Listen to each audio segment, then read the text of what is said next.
Hi, my name is Nicole Hawkins. I called yesterday, and I was talking with someone about the congressman and doing a public town hall. And I was wondering, and the conversation that I had with that person, I'm not sure if it was you, made me realize that there's not going to be a public town hall, which is fine. I was curious if there's a way to make a private appointment with the congressman. The only private appointments we can accommodate right now is there's an ongoing case.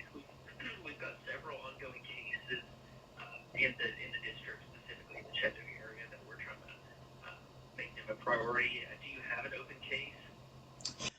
Can you explain what you mean by an open case? Yeah.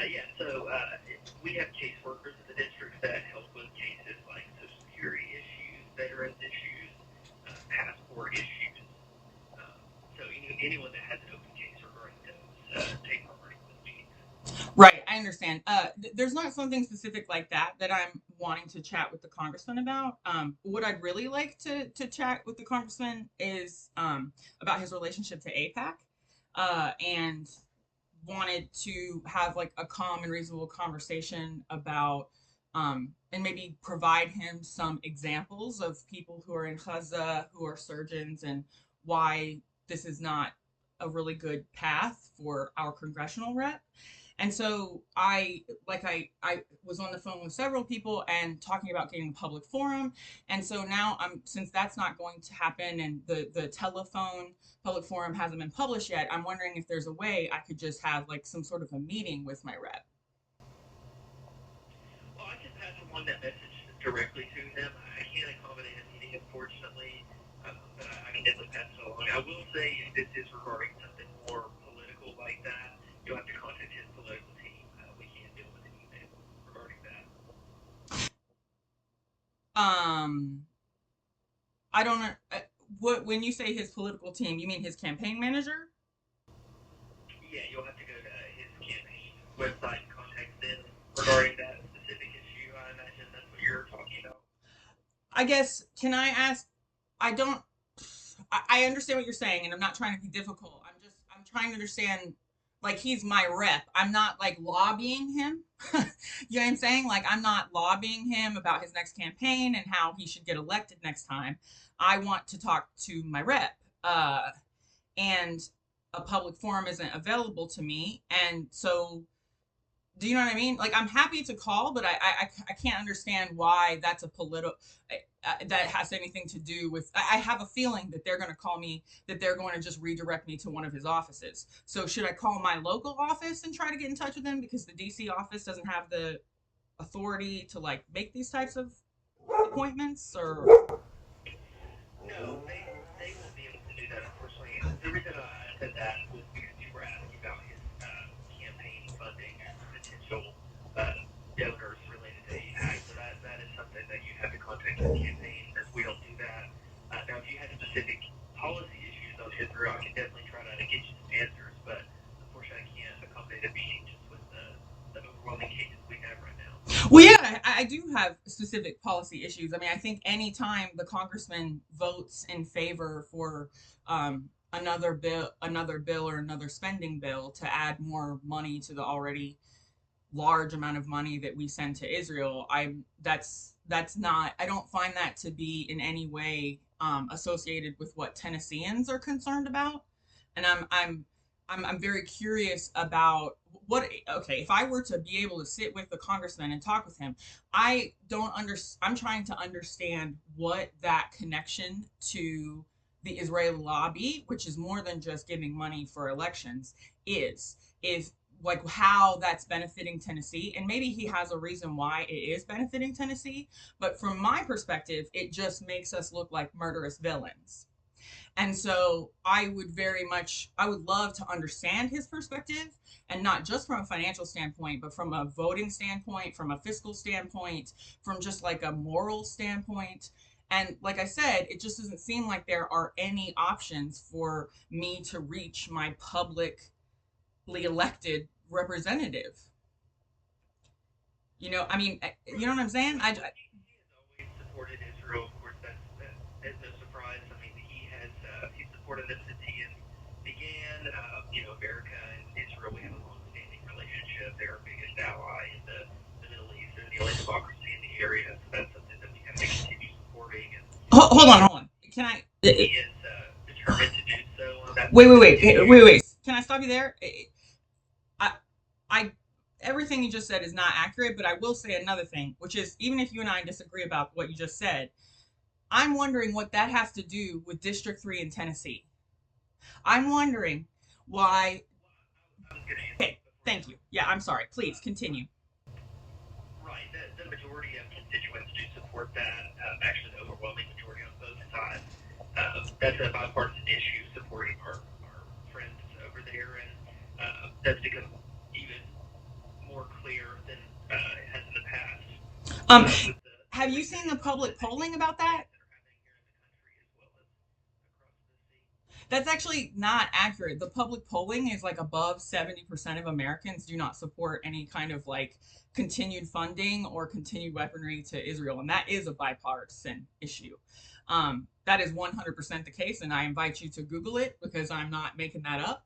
And so I understand what you're saying, and you don't need to repeat back the history of the United States and Israel back to me. But again, it doesn't really answer my question about what is it fundamentally doing for District 3 of Tennessee to be in support of sending American money to Israel. I'd like to understand that, and I've never heard anything that explains that to me. I've read the congressman's website extensively. I've listened to his public appearances. I'm listening to you now, and I still don't have an answer as to how that in any way aligns, other than it is a very powerful country with lots of money to give to a campaign. And the only country in the world that we allow to function as a domestic lobbying group. But I digress. But so I'm asking you, what does District 3 benefit from constantly sending District Three's money to Israel and more weaponry? Military security, ma'am, and also just global security, as well as a friend in an area surrounded by terrorism. Hmm. So my just so I'm clear, you're telling me that our security has been increased by the relentless bombing of a country without weapons. I'm sorry, what are you saying? I'm saying you just said that we benefit from the security aspects of that, and so my question is, our security, the American security, Tennessean security, has increased with the 18-month relentless bombing of a country without weapons. You're saying that we are more safe now by doing Yeah, stronger and safer Israel, stronger and safer America. that. But that's not a stronger and safer Israel. What does a decimated Gaza have to do with a stronger and safer Israel? Just so I can understand. Right, so them defending themselves against terrorist organizations that are proxies of Iran is exactly what America stands for, and strengthening democracies is very American. It's definitely something that Tennessee support. That's something that Congress is going to continue to support. Um, is do you think a democracy is a place where only some people can vote and some people can't? Ma'am, I can't answer any questions personally. I can Okay, only well, let speak me to ask you you. this: do you know what enfranchisement is? Universal enfranchisement. Like we have that here in America, right? So you have universal enfranchisement. So when you turn 18, whether you're black, white, Muslim, Christian, Jewish, doesn't matter, you can vote. Is that right? Unless you commit a felony. Am I correct? You do have to sign up, yes, ma'am. Sure. So my question to you is that what you would consider that's like a democracy, right? That sounds like a democracy in your mind. Again, I'm not answering on behalf of myself. I'm not going to do that. Okay. Well, then the answer on behalf of the congressman. Do we live in a democracy here in America? Absolutely, ma'am. Okay. So my question to you is universal enfranchisement a part of that democracy? Does the congressman believe that people being able to vote is a part of our democracy? Not directly, ma'am. I mean, we are in a representative democracy. I mean, he himself represents hundreds of thousands, almost a million Tennesseans. So it's not a direct democracy now. Sure, but we elect him, correct? And there's nothing that bars me once I reach age and I'm of legal status from being able to vote for that person, correct? If you are on legal status and you have signed up and you have been completed to do so, yes, then you can vote for those individuals. Yeah. Do you know that that's not what the case is in Israel? Does the congressman know that? That you everyone can't vote? That Muslim. The Congressman is very aware of The relations regarding Israel. Oh, okay. So the congressman is aware that everyone in Israel cannot vote, and therefore is not a democracy. There's not even partial enfranchisement in Israel. So you've said to me probably 4 separate times that it's important for us to protect the only democracy in the Middle East, but you have yet to highlight a democracy in the Middle East. Israel certainly is not one. It's not even a representative democracy like we have one here. Over almost 20% of the population does not have the ability to vote because of they're Arab. So again, we come right back around to look, I know you don't want to have this conversation with me. I want to have this conversation with the congressman.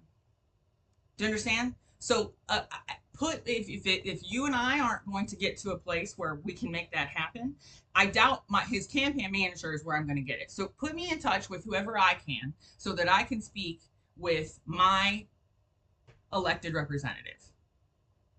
Who's that? That would be our office, man.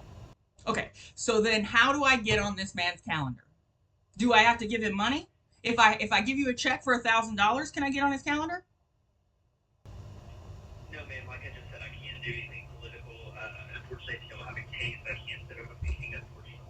Is that I understand what you're saying, but I've worked in congressional offices, and you're telling me I've never in my life heard that there's the only time congressmen meet with people in their district is when they have a specific problem with a part of their government, like a social security issue. That's the only time congressmen meet with people in their district, especially ones that don't hold public town halls. He has all kinds of. Sure. So I'm asking you, how do I a person who how do I meet with my congressman? How? Like I said, until we get these cases down, unfortunately, I can't accommodate for you. So there's not a way for anyone in the district to meet with the congressman until a schedule that is not available to me to look at is cleared. That's all I can tell you, ma'am. I'm sorry, I can't give you any more information. Okay, so you're telling me that no matter whose office I call, I cannot get an appointment to meet with my representative. There's just not that doesn't exist. You're more than welcome to call the senators, but unfortunately, our district offices aren't going to have any more answers for you. Must be just a real proud place to work, isn't it? Thank you so much.